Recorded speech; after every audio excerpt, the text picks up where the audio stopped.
Hey guys, what's up? Welcome to another math video.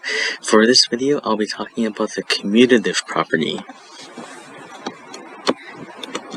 Okay, so basically this is what we're doing. It's going to be a pretty short video. Okay, so let's dive right in. So the commutative property is basically terms moving around. So think of it like this. You're going to a party with a friend, and let's say you caught the bus. Okay, so you went from one place to another. You commuted from your starting place to your destination or your endpoint. Okay, basically that's what the commutative property is. It's moving from one place to another. Okay, so let's take a look at a couple of examples. Okay, so we're going to use the commutative property on this expression. So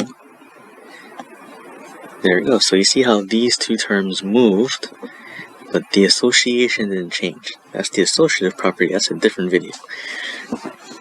Okay, so remember, we're talking about the commutative property. And in the commutative property, all that happens is terms move around. Okay, even if there are parentheses, terms just switch places. So let's take a look at another example. So this one's a multiplication one. So we're going to use the commutative property on this. And again, you see here, stuff moved around. Okay, so if there weren't parentheses, you could move any terms around. I didn't include subtraction or division because it's a little bit more complicated with subtraction and division. Subtraction, you gotta be careful of your signs. Just remember, any subtraction problem can be turned into an addition problem by adding the opposite, right? So you're adding a negative number instead of subtracting a positive number.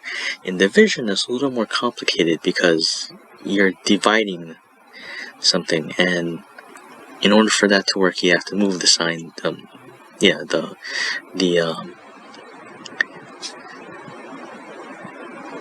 the operation sign as well.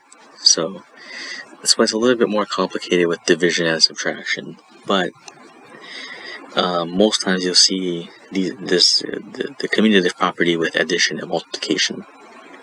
Sometimes subtraction. Alright, yeah, so I did say this was going to be a short video, so thanks for tuning in. If you haven't subscribed yet, please do. Any questions, leave them down in the comments. I'll get back to you as soon as I can. If you want to check out the examples again, you know how short this video was, feel free to rewind. Otherwise, thanks for tuning in, and I'll see you next time.